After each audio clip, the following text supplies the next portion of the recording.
राम राम जी, सभी भाई बहनों को राम राम। मैं हूं बाबा रामदास। आप देख रहे हैं स्लो जिंदगी और बाबा की खरी खोटी। मेरे साथ आज अवनीश भाई पीएन शर्मा जी जुड़ गए हैं, परंतु आज मैं बहुत ज्यादा दुखी हूं, मैं बहुत उदास हूं। मेरा हृदय करुणा रस से भरा हुआ है।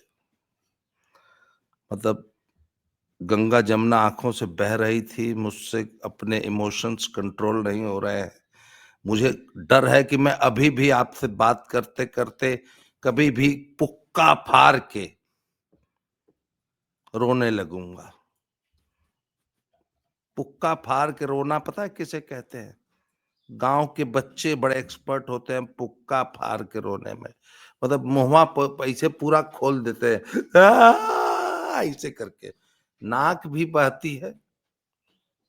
जब आदमी पुक्का फाड़ के रोता है तो नाक बह के मुंह में जाती है, मुंह से बह के नीचे की ओर गिरती है, और आंखें दोनों बहती हैं, और भाई अंगिया पूरी भीग जाती है।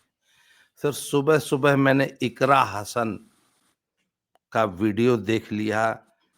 बेचारी लड़की पुक्का फाड़ के रो रही थी, और उसका पॉइंट बड़ा वैलिड है सर। सरकार अत्याचार कर रही है।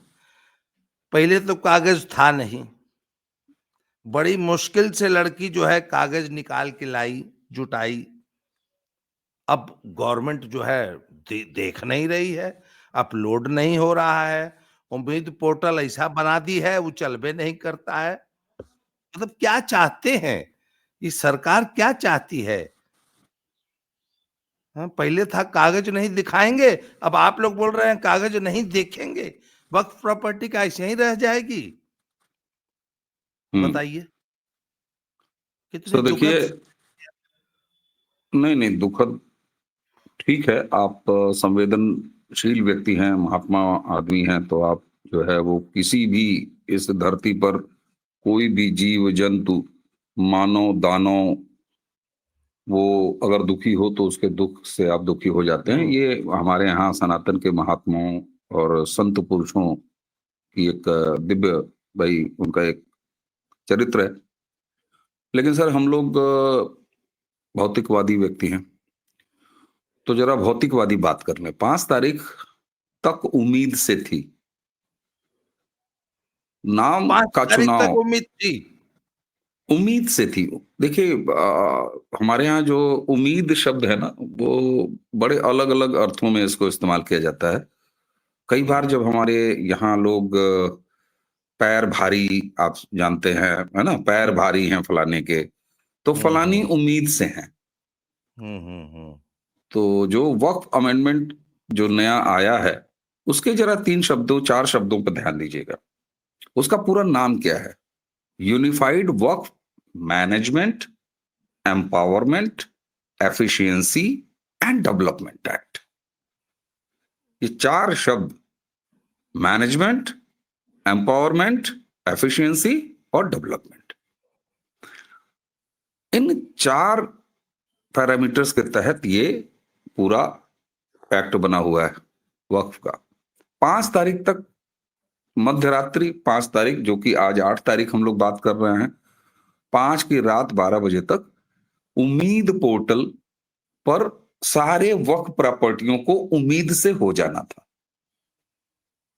लेकिन अगर आप आंकड़े देखेंगे तो 5 तारीख तक बमुश्किल, अगर एवरेज निकाल लेंगे, जैसे यूपी में 50% अभी नहीं हो पाई हैं, और कई जगह 30%, कई जगह 40%, कई जगह 20%, तो एवरेज अगर आप ले आएंगे तो करीब 33 या 34%, क्योंकि फिगर अभी कोई ऑफिशियल फिगर नहीं आई है।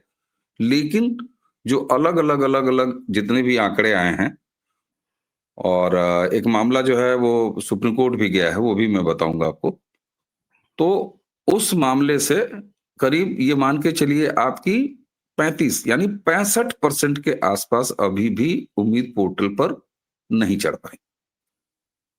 65%। अच्छा, अब ये 65% क्यों नहीं चढ़ पाई हैं, उस कारणों पर हम बाद में आएंगे। मैं पहले ये बता देता हूं कि क्यों नहीं चढ़ पाई। और सर मुझे ये बताइए, जब ये वक्फ अमेंडमेंट बिल आ रहा था तो दर्शकों सबको याद होगा कि मतलब इतनी हाईली टेक्नोलॉजी इन लोगों ने बाकायदे क्यूआर स्कैन चिपकाए थे कि इसके खिलाफ आप जो है वो स्कैन करिए, स्कैन करने के बाद फॉर्म खुल जाएगा, फॉर्म खुल जाएगा। तो इसका ऐलान मस्जिदों से हुआ था कि भरपूर मतलब टेक्नोलॉजी का सहारा लेके और आप इसके खिलाफ अपना वो मत दर्ज कराइए और कहिए कि नहीं साहब ये एक्ट नहीं आना चाहिए। ये माहौल चला था, मस्जिदों मस्जिदों तक चला था, मोहल्लों मोहल्लों चला था साहब, सड़कों पर बारकोड लेके खड़े हुए थे। अब मुझे ये बताइए कि जो लोग इतना विरोध कर रहे थे, जो भारत के लगभग 8,72,78,000 लाख मतलब 8,72,000 स्क्वायर किलोमीटर इसकी जमीन के मालिक हैं, इस देश के तीसरे नंबर के सबसे बड़े लैंड पुलर हैं और विश्व के सबसे बड़े लैंड जेहादी, आखिर चढ़ा क्यों नहीं पाए? जी जान लगा देना चाहिए सर, निश्चित तौर पर जी जान लगा देना चाहिए ना कि एक एक प्रॉपर्टी उम्मीद पोर्टल पर चढ़ जाए, क्योंकि ये तो भाई बड़ी दूसरी टाइप की सरकार है और ये तो मुसलमानों को दीवार से सटा के रखेगी। तो भाईजानों ने तो ये पूरी कोशिश की होगी ना, मुतल्लियों ने, मौलानाओं ने, जो वक्त प्रॉपर्टी को यूज करते हैं, चाहे बाई यूजर कोई इंडिविजुअल हो, चाहे ऑर्गेनाइजेशन हो, चाहे मस्जिद हो, मकतब हो, स्कूल हो, पूरी कोशिश की होगी ना सर। जो इसको विरोध करने के लिए इतनी कोशिश कर रहे थे, तो ये कैसे ना माना जाए कि उन्होंने पूरी कोशिश नहीं की? पूरी कोशिश की और पूरी कोशिश और नीचे का पसीना ऊपर तक लाने के बाद हर तरह की टेक्नोलॉजी को बिल्कुल बड़का वाईफाई लेके और ये सब करने के बाद भी 65% प्रॉपर्टी अपलोड नहीं हुई। वजह ये कि हम कागज नहीं दिखाएंगे, कागज होगा तब तो दिखाओगे ना सर। उम्मीद पोर्टल कोई भी खोल ले, आप उसको देख लीजिए, उसका फॉर्मेट बहुत सिंपल है, लेकिन कागज आपको दिखाना है। अब लोग कहेंगे कि साहब ये जो 65% जमीन है वो फिर है किसकी, जिसकी कागज नहीं दिखाए हैं? और उसके कागज किसी मौलाना मुतलवी के पास किसी जीवन में नहीं निकल सकता। क्यों? क्योंकि जो ये 65% का बिना कागज के टहल रही हैं, उम्मीद पोर्टल से बाहर हैं, उनमें से 80 टू 90% गवर्नमेंट लैंड। सर एक और कोड है, जो प्रयागराज का, इलाहाबाद का जो अल्फ्रेड पार्क था, या कौन सा पार्क है जहां जो है बलिदान हुए थे, एल्फ्रेड पार्क।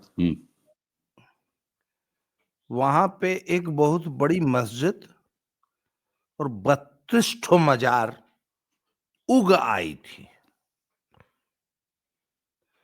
और जो है बाबा के बुलडोजर ने एक के दिन में तोड़ दिया सब। अब वो सब भी तो सो कॉल्ड इन्हीं की वक्फ प्रॉपर्टी थी ना, सो कॉल्ड, कि भाई इनका तो नियम था नहीं, वो कि देखना जहां पड़ेगा कि रुमाल, वक्फ जहां उन्होंने रुमाल रख डिक्लेयर दिया। किया था।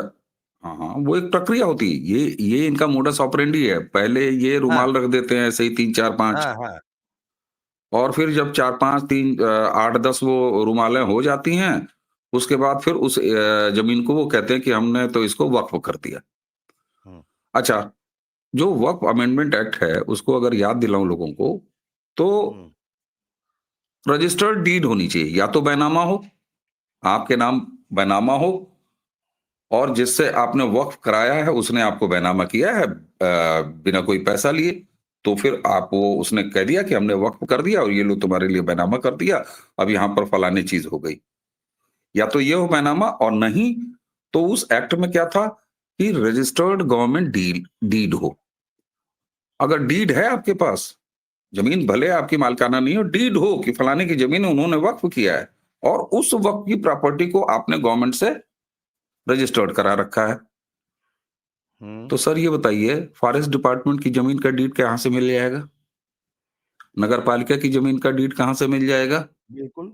टाउन एरिया की जमीन का कहां से मिल जाएगा? और तो और इन्होंने ग्राम पंचायतों की जमीनें कब्जा की हुई हैं गांव देहातों में, कहां से मिल बिल्कुल। जाएगा उनको? उसका खसरा खतौनी तो भैया दूसरे के नाम पे है। अब ये जो 65% प्रॉपर्टी जो उम्मीद पोर्टल पर कागज नहीं दिखाएंगे, क्योंकि ये नहीं है तो चढ़ाएंगे कहां से, उसकी वजह से होगा क्या, वो वापस अपने मूल मालिकों के पास वापस लौट जाएगी। क्यों? क्योंकि 65% लैंड जो वक्फ क्लेम नहीं कर पाएगा, अनक्लेम्ड रह जाएगा, तो मूल जो उसके मालिक हैं, चाहे वो जंगल विभाग का हो, चाहे वो पीडब्ल्यूडी की जमीन हो, चाहे ग्राम पंचायत की जमीन हो, चाहे नगर पालिका, टाउन एरिया, ग्राम पंचायत, किसी की भी हो, वो क्लेम करेगा और उसको वापस मिल जाएगा। इनके पास कोई आधार नहीं। अब देखिए, लोग कहते हैं कि साहब अभी इसी वीडियो के नीचे कई लोग आके कह देंगे वक्फ खत्म क्यों नहीं कर दिया। लेकिन एक चीज मैं आपको बताऊं, किस तरीके से एक अच्छे कानून को चारों तरफ से बढ़िया मजबूती से बना के और उससे बेस्ट रिजल्ट लिया जा सकता है। आप मुझे ये बताइए, 5 तारीख डेडलाइन खत्म होने से पहले वक्फ के टाइम को बढ़ाने का मुकदमा सुप्रीम कोर्ट गया था ना। सुप्रीम कोर्ट ने अपने चाल चलन से इस देश की जुडिशरी ने ऐसा परसेप्शन हम लोगों के मन में बना दिया है कि तुम तो हमेशा हमारे खिलाफ फैसला दोगे। लेकिन क्या दिल बदल गया सुप्रीम कोर्ट का, जिसने कहा कि हम समय सीमा नहीं बढ़ाएंगे, और मुकदमा खारिज करके भगा दिया और कहा कि ट्रिब्यूनल्स के पास जाओ। सर टेक्निकलिटी है यहाँ, लीगलिटी। हाँ बताइए, हाँ, आप पहले बताइए, आप पहले वो बोलिए।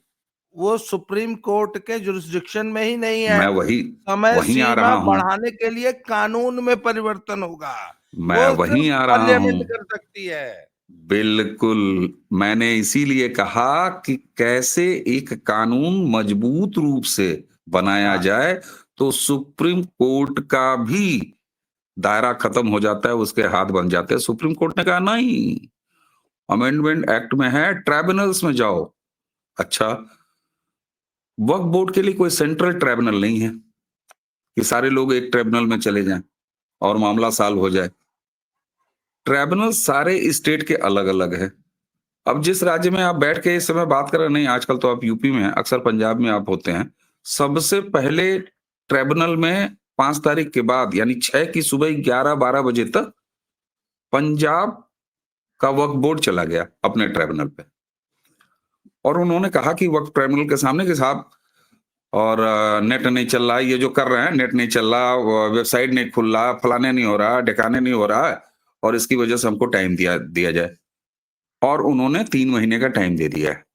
अब वो वापस आ जाते हैं जरा पूरी हैपनिंग को। जब सुप्रीम कोर्ट ने चाहे टाइम बढ़ाने से मना कर दिया और 5 तारीख का वो डेडलाइन खत्म हो गया, तो कानून मंत्री किरण रिजिजू साहब ने ये कहा कि ऐसा है, हम 2 महीने का आपको ग्रेस पीरियड देते हैं। अब सुनिएगा, अब इसको सुनने के बाद भी कई लोग नीचे कहेंगे देखो देखो इनको ग्रेस पीरियड दे रहे हैं। अरे सुन लीजिए जरा, 2 महीने का ग्रेस पीरियड दिया उन्होंने। मुतल्लिमियों से कहा वक्फ के कि हम तुम्हारे ऊपर कोई पेनल्टी नहीं लगाएंगे, कोई एक्शन नहीं लेंगे, तुम आराम से बेटा कागज खोज लो, खोज के अपलोड कर लो। क्योंकि सरकार को भी पता है इन्होंने नीचे का पसीना ऊपर तक लगा दिया है, कागज इनके पास ना है, न कभी इकट्ठे होंगे, न कभी आएंगे। अब 2 महीने का समय दे दिया। उस वक्त कानून में ट्राइब्यूनल जो अलग अलग स्टेट्स का है और जो मिलके पूरे भारत को कवर करेगा, उसको भी समय सीमा बढ़ाने का मालूम है कितना मैक्सिमम उसके पास अधिकार है? 6 महीने। ट्राइब्यूनल्स 6 महीने से ज्यादा इस उम्मीद पोर्टल पर अपलोडिंग के समय को नहीं बढ़ा सकती। मैं ये अपील करता हूं कि सरकार ने, केंद्र सरकार ने 2 महीना केवल पेनाल्टी, उन्होंने समय नहीं बढ़ाया, उन्होंने कहा कि हम पेनाल्टी नहीं लगाएंगे, कोई एक्शन नहीं लेंगे, क्योंकि समय सीमा बढ़ाना सरकार के भी अख्तियार में नहीं है। जैसा आपने कह दिया, उसके लिए अमेंडमेंट लाना पड़ेगा, वो किसी के पास नहीं। ये उसी तरह का है कि रिजिजू ने कह दिया कि ठीक है, विदाउट टिकट चढ़ गए हो, चढ़े रहो, अगले स्टेशन तक तुमको हम नहीं पकड़ेंगे, वहां उतर के टिकट बनवा लेना। यही कहा है उन्होंने कि हम कोई पेनाल्टी नहीं लगाएंगे। अब साहब, सारे स्टेट के जो वक्फ बोर्ड हैं वो अपने अपने ट्राइब्यूनल्स जा रहे हैं, सब जा रहे हैं। मैं ये कहता हूं कि इस कानून में 6 महीने का मैक्सिमम टाइम है। मैं हाथ जोड़ के कहता हूं सारे ट्राइब्यूनल्स को कि 6 महीना मैक्सिमम दे दो, बिल्कुल दे दो 6 महीना, और कहो इनसे कागज लेके आए। इनके बाप नहीं कागज लेके आ पाएंगे क्योंकि कागज है नहीं। और इस तरीके से सर एक कानून बना के इस देश में सबसे बड़े अवैध कब्जेदार लैंड जिहादी वक्फ की औकात वो लेके आए हैं कि 8.72 स्क्वायर लाख किलोमीटर जो इन्होंने अवैध कब्जा किया है, इसका 60 to 65% इनके कब्जे से बाहर जा रहा है, और उस 65 में से 80 to 90% गवर्नमेंट्स के लैंड है। 15% उसमें निकल के आएंगे प्राइवेट लैंड भी। प्राइवेट कैसे? कुछ काश्तकारी के बहुत थोड़े मकाने कब्जा किया है सर इन्होंने, एक मस्जिद और उसके आसपास की दुकानें कब्जा किया है। आप याद कीजिए तेजस्वी यादव बिहार में जो कर रहे थे वो सारी की सारी मस्जिद के नीचे की निकली, जिसको वो अलाट कर रहे थे। सबों ने कहा कि बट ये तो वक्फ की है, हम नहीं देंगे। तो कुछ इसमें काश्तकारी की हैं और कुछ ऑर्गेनाइजेशंस की हैं, जैसे मंदिर, धर्मशालाएं, कुआं, बावड़ी, ये सब चीजें, स्कूल, ये किया है इन्होंने। कहीं कोई महत्व की बिल्डिंग दिख गई, उसको किया है इन सबों ने। पूरा पूरा गांव किया है, खेत हैं, अभी इसमें एकड़ों एकड़ खेत हैं। शंका है मुझे जरा, थोड़ा सा मुझे इस बारे में नॉलेज नहीं है। चलो 2 महीना 6 महीना टाइम और मिल जाएगा, कागज है या नहीं है, कागज कहाँ से दिखाएंगे? तो वही ना अपलोड नहीं हो पा रहा है, कागजा नहीं है। अपलोड नहीं हो पाएगा। उसके बाद जिन जमीनों पे ये जबरदस्ती काबिज थे, उसका गवर्नमेंट क्या करेगी? वहां पे इन्होंने एक मस्जिद, मदरसा, कुछ कुछ हाँ, बना रखा है, एकदम एकदम। तो रिस्टोर करेगी किसको, कैसे करेगी? क्या अब उसमें बुलडोजर सिविल चलेगा? मुकदमा, अब बता रहे हैं, उसमें सिविल सूट दाखिल होगा।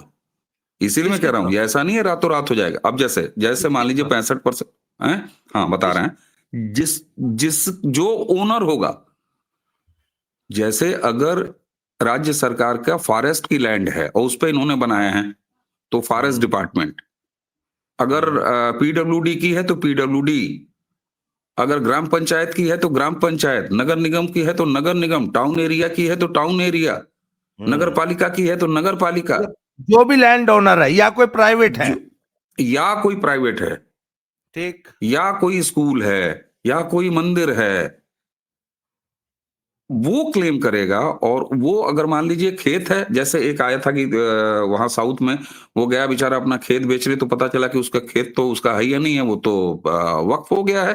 अब कागज चूंकि उसके पास है, एक ही केस में ले रहा हूं, कागज चूंकि उसके पास है तभी तो वो बैनामा करने पहुंचा था।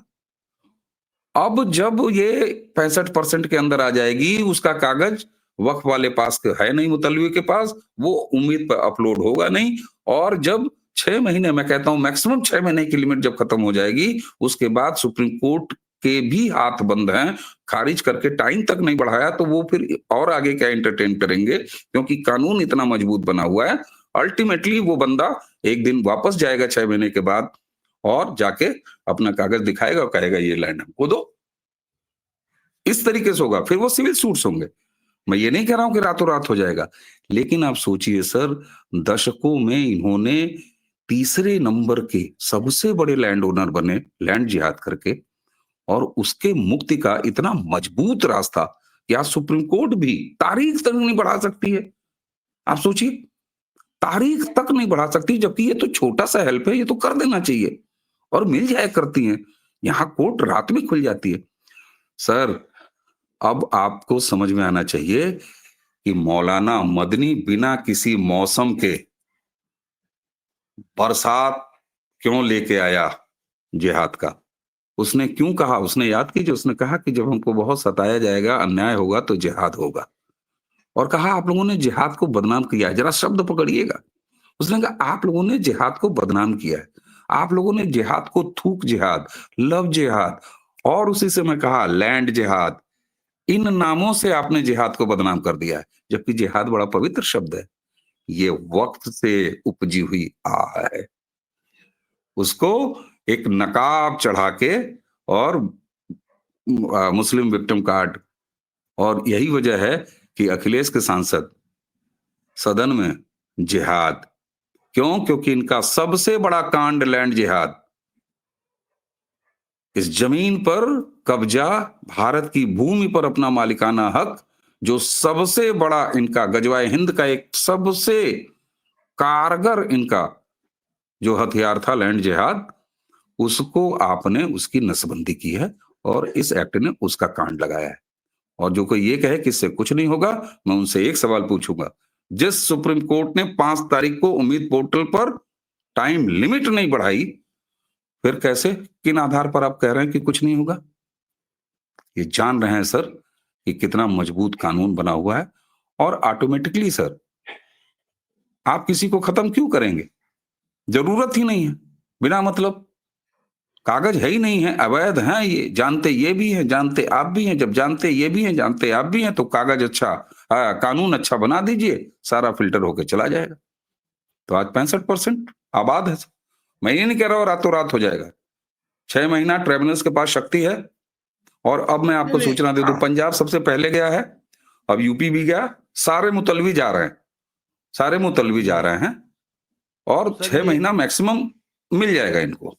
जी, ये जो आपने सर 65% बताया ना, ये इससे बहुत ऊपर जाएगी संख्या में। क्यों मैं मैं बता थोड़ा रहा हूँ संकोच से बता रहा हूं, क्योंकि अभी सर, मेरे पास भी फिगर नहीं है। जैसे कहीं तो का अलग अलग है, यूपी का 50%, कहीं का 30%, कहीं से 48%। तो कितना एक्चुअल अब तक अपलोड हो पाया है? और 5, और मैं आपको बताऊं, ये 6 महीने का भी समय मिल जाए अगर, तो भी बमुश्किल 2-3% से ज्यादा की बढ़त नहीं होगी, क्योंकि इन्होंने 24 घंटे में 48 घंटे कोशिश कर लिया है 5 तारीख की रात तक कि अपलोड हो जाए। ये तो थेथरई बतिया रहे हैं। हाँ, एक एक और गया है मामला। ये मध्य प्रदेश के एक मुतलवी जो हैं, वो जो उसकी एक 3B एक है, डिजिटल अपलोडिंग मैंडेट, उसमें बोले उसके हिसाब से गए हैं। उसमें कल ही मध्य प्रदेश के हाई कोर्ट ने ये कह दिया उनको कि साहब देखो, इसमें आप हमसे मत पूछो, अपने ट्राइब्यूनल के पास जाओ। एक उदाहरण मैंने टाइम लिमिट बढ़ाने का आपको दिखा दिया, सुप्रीम कोर्ट का। दूसरा मध्य प्रदेश हाई कोर्ट का। तो ये इस तरह की शिकायत करते रहेंगे कि पोर्टल में कमी है, टेक्निकल कमी है, और ये साइट डाउन हो जा रही है, तो ठीक है 6 महीने। इसीलिए मैं कह रहा हूं कि ट्राइब्यूनल 6 महीने का टाइम दे दें, और धीरे धीरे धड़ाधड़ ये भाग रहे हैं सारे ट्राइब्यूनल्स के पास, और कोर्ट में अब एक भी मुकदमा नहीं जा रहा है, क्योंकि एक केस गया था मुतलवी का मध्य प्रदेश से, और उससे पहले टाइम बढ़ाने का। अब ये सारे ट्राइब्यूनल में जा रहे हैं। कानून इतना सॉलिड है, और वाकई में अपने नाम के अनुरूप है sir. Unified work management, empowerment, efficiency and development. कर लो विकास अपना। अवैध होगे तो विकास नहीं होगा, वैध होगे तो अपलोड होगा। उम्मीद से जाओ, करो अपलोड, 6 महीना और लो। जी, नहीं, पर सर वो एक उनका पॉइंट बड़ा वैलिड मानता हूं मैं, कि दीवार से सटा दिया गया है मुसलमान बेचारे को, और मुहवा जो है दीवार की तरफ है, और सीधा खड़ा होने लायक नहीं छोड़ा है, नेवरा दिया है सर। योग का अच्छा आसन होता है सर। नहीं, अब वो तो पता नहीं है। इस आसन को क्या कहते हैं, लेकिन दर्शक बताएंगे। अच्छा आसन होता है। तो कागज, अच्छा, एक एक और नई डेवलपमेंट हो गई, उस पर मैं अगले वीडियो में आपसे चर्चा करूंगा। रामपुर में एक नया काम हो गया है। एक बड़ी बी जो है अपने 2 लौंडों को फर्जी एसआईआर में नाम डलवा रही थी। लौंडे परमानेंट शिफ्ट हो गए, पर वो जबरदस्ती कर रही थी। उनके खिलाफ मुकदमा दर्ज हो गया है बड़ी बी के रामपुर में, बिल्कुल सर। और देश देश का पहला मुकदमा है। तो वहां पर भी दीवार से सटा दिए हैं आप लोग। और एक चीज और सर, ये मुकदमा दर्ज किसने कराया? हाँ, योगी बाबा ने ना? हाँ, कलेक्टर साहब ने। Election commission. एसआईआर कौन करा इलेक्शन रहा है? कमीशन, हाँ, हाँ, इलेक्शन इलेक्शन कमीशन कमीशन। करा रहा है। हम्म। और एक और मजेदार सख्त और बात देखिए सर, और आज 8 सख्त तारीख है ना? चेतावनी अरे ये सुनिए, सख्त चेतावनी दिए हैं कि अगर एसआईआर के एन्यूमरेशन फॉर्म में एक भी तथ्य गलत पाया गया तो बेटा जेल जाओगे। एक और मजेदार चीज सर देखिए, मैं इसीलिए कहता हूं, एसआईआर हो रहा है संसद में। अभी आज 8 तारीख है ना? ये पिछवाड़े गुलाल पोत के राहुल एंड गैंग नाच रहे थे कि हमने सरकार को झुका लिया। अभी भी ये खुशफहमी में, हमने सरकार को झुका लिया, 9 तारीख से हम एसआईआर पर चर्चा करेंगे। अरे कमक लो, एसआईआर सरकार करा ही नहीं रही है। जो काम गवर्नमेंट करा ही नहीं रही है, उस पर चर्चा क्या ठुल्लू कर लोगे तुम? उस पर चर्चा करने के लिए इलेक्शन कमिश्नर वहां बैठे होंगे? नहीं। और सरकार ने मानते हुए कि हाँ ठीक है हम चर्चा कर रहे हैं, कल से चर्चा होगी। किस पर चर्चा होगी? जरा ध्यान दिया है दर्शकों ने? चुनाव सुधार पर चर्चा होगी, क्योंकि चुनाव सुधार कराना सरकार का काम है। और सरकार पहले ही कौन सा चुनाव सुधार की तैयारी करके बैठी है? One nation one election. Kovind साहब की कमेटी बनी थी, उसने रिपोर्ट भी दे रखा है। तो कल से अपने ही ट्रैप में ये फंस चुके हैं। एसआईआर पर किसी संसदीय आधार नहीं है जिस पर गवर्नमेंट ऑफ इंडिया बात करे, सरकार बात करे, क्योंकि वो उसका काम ही नहीं है। वो तो इलेक्शन कमीशन करा रहा है। सरकार 9 तारीख से यानी कल से चुनाव सुधार पर बात करेगी। आ जाओ बेटा, अब तुमसे वन नेशन वन इलेक्शन पर चर्चा कराएंगे मोदी। क्यों? क्योंकि उसके लिए व्यापक चर्चा होनी है। एटलीस्ट इन्होंने ये मौका दे दिया और कल से इसकी शुरुआत हो जाएगी संसद में। क्योंकि चुनाव सुधार और कौन सा सुधार होगा? इसके अलावा अभी परिसीमन आना है, उस पर बात होगी। 33% महिला रिजर्वेशन को लागू होना है, 2025 उसकी डेडलाइन है, उस पर बात होगी। और चुनाव सुधारों पर जब बात होगी, परिसीमन पर जब बात होगी, तो बट नेचुरल है वन नेशन वन इलेक्शन पर भी बात होगी। तो इस पर बात होगी। एसआईआर तो कहीं लिस्ट में है ही नहीं है। और ये पिछवाड़े गुलाल पोत के नाच रहे हैं कि हम तो सरकार को झुका दीजिए। देखिएगा कल सुबह से फिर इनको जैसे ही समझ में आएगा सरकार की तरफ से चर्चा का उद्घाटन होगा, ये फिर पणियों के बाहर जिस तरीके से भौंभौगिरी कर रहे हैं आजकल, वही फिर आपको करते हुए नजर आएंगे। जी तो अवनीश भाई, चर्चा को समाप्त करते हैं। आपने समय दिया सर, इसके लिए बहुत बहुत आभार, धन्यवाद। जय श्री राम, हर हर महादेव। हर हर महादेव। प्रणाम सर। जय जय श्री राम।